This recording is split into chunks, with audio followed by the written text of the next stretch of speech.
O escalonamento de sistemas interativos dos processos podem ter múltiplas filas. Então a gente pode ter um CTSS, ter classes de prioridades, é um sistema preemptivo e cada classe de prioridade possui um quanta diferente. No caso das múltiplas filas, a gente pode colocar um quantum para cada fila e com isso, conforme ele executa a primeira fila, o quantum de 8, ele termina, vai para a segunda fila, aumenta o quantum, até que chega no final a gente está falando de FCFS ou também FIFO, né? Então é First Come, First Served, então o FIFO está sendo utilizado aqui. Nas múltiplas filas, se a gente pensar que um processo precisaria, por exemplo, de 100 quanta, né, esse quanta é o plural de quantum, então 100 quanta para ser executado, inicialmente ele recebe um quantum para execução. Das próximas vezes ele recebe respectivamente 2, 4, 8, 16, 32 e 64. Com isso ele vai precisar de 7 chaveamentos para execução dele.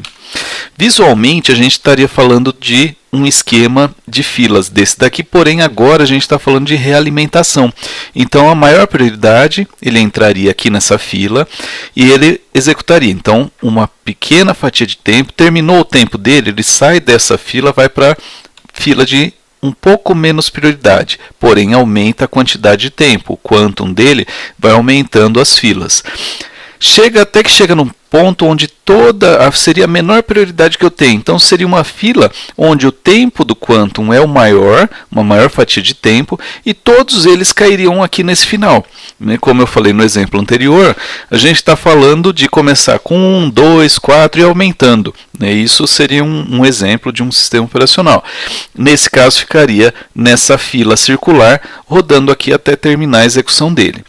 Na maioria dos casos, a maioria dos processos não vai chegar nesse ponto de ter esse quantum grande aqui e ficar nisso daqui. No meio do caminho, nessas passagens de troca de filas aqui, o processo já teria terminado.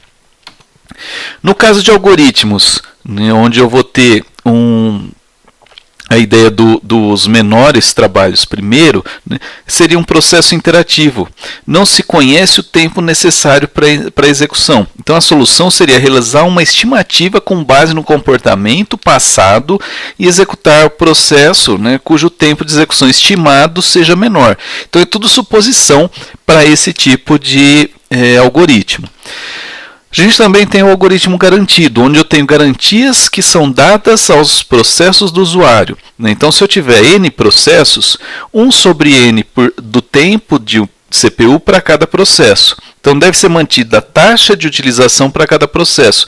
Tem prioridade que o que tiver mais distante do que está prometido para ser terminado. Só que isso daí é difícil de implementar, porque a cada processo novo você vai ter que realizar uma nova quantificação de tempo e vai gastando processamento para fazer o gerenciamento dele. O algoritmo da loteria, então cada processo recebe como se fosse um ticket que lhe dá direito à execução. Cada troca de processo, um ticket é sorteado. Então, o dono daquele ticket sorteado recebe o direito de ocupar a CPU. É possível definir prioridades entre os processos por meio do número de tickets atribuído a cada processo. Ele é fácil de implementar e de adaptar isso daí. Já um algoritmo também que ocorre é o do fair share, seria uma fração justa. Então o escalonamento é feito considerando o dono dos processos. Cada usuário recebe uma fração da CPU. Então os processos são escalonados visando garantir essa fração.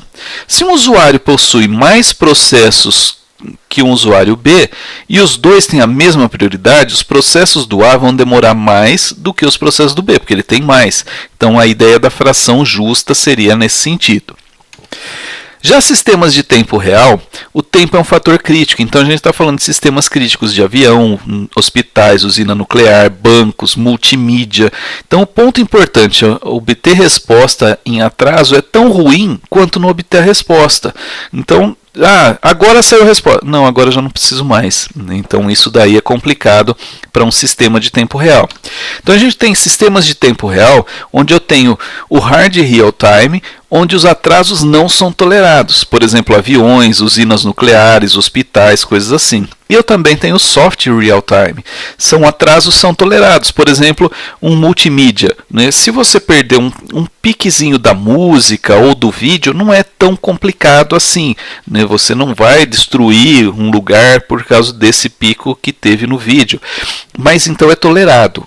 O ideal é que não ocorra, por isso que ele acaba sendo em tempo real. Os programas são divididos em vários processos, e aí eventos causam a execução de processos. Então a gente pode ter eventos periódicos, que eles vão ocorrer em intervalos regulares de tempo, e também eventos aperiódicos, que ocorrem em intervalos irregulares de tempo. Isso daí vai variar, né, mas é um esquema que a gente pode ter. Além disso, os algoritmos eles podem ser estáticos ou dinâmicos. E esse estático ou dinâmico, então o estático, a decisão de escalonamento, é antes de o sistema começar. Então, as informações disponíveis previamente. Já no dinâmico, as decisões de escalonamento são em tempo de execução. Então, muitas vezes, a maioria dos processos que a gente tem, ou dos sistemas operacionais, eles estão trabalhando no esquema dinâmico. Então, conforme está sendo executado, ele vai modificando, vai se adequando a esse processo aí, né, de certa forma. Tudo vai depender dos algoritmos que a gente vai ver mais para frente da parte sendo trabalhada. Para o próximo encontro, seria ideal que vocês dessem uma lida no capítulo 2 do Trem-Bal, os itens 2.1, 2.4 até 2.4.5. Por que são só esses itens? Porque o Trem-Bal ele segue uma sequência e eu achei melhor estar modificando. Então nós vamos falar primeiro de uma parte, depois nós entramos em outra e aí vai nesse sentido. Esses problemas são os exercícios que tem no livro, nesse capítulo aí. Então os exercícios seriam do 1 até o 4, depois já pula do 32 ao 39. O 40 é um exercício que não está correspondendo ao que seria falado ali, é do próximo capítulo, e então aí já pula, né, do 39, vai para o 41 a 43. É obrigatório entregar? Como eu disse, não é obrigatório entregar esses exercícios. A ideia é que vocês façam para poder ver como que está o entendimento de vocês relativos a isso. Para o próximo encontro também, eu queria que vocês fizessem essa execução desse processo. Então eu tenho 5 processos do A ao E, chegaram em uma CPU ao mesmo tempo. Eles têm tempos de execução estimados em 10, 6, 2, 4 e 8 minutos cada um. Suas prioridades são 3, 5, 2, 1 e 4, respectivamente, sendo a prioridade 5 a mais alta. Para cada um dos seguintes algoritmos que a gente vai falar abaixo, determina o tempo médio de resposta. Considera a sobrecarga de chaveamento de 1 minuto e considerar também o quantum de 2 minutos. Os algoritmos que eu quero que vocês façam seria o esquema do FIFO, onde eu falo que a ordem dele chegou 10, 6, 2, 4 e 8. Tem também o processo mais curto, primeiro o SJF, o esquema do circular, round robin, e o escalonamento por prioridades. Então a ideia aqui é você pegar aqueles conhecimentos que a gente acabou falando nessa aula, de como que é feito o escalonamento do processo, e você pode tanto fazer aquele desenho no gráfico, ou simplesmente fazendo as contas. Tudo depende de você, aquilo que você achar melhor. Mas a ideia toda é, eu preciso saber, no final, para cada um desses daqui, o tempo médio de resposta deles.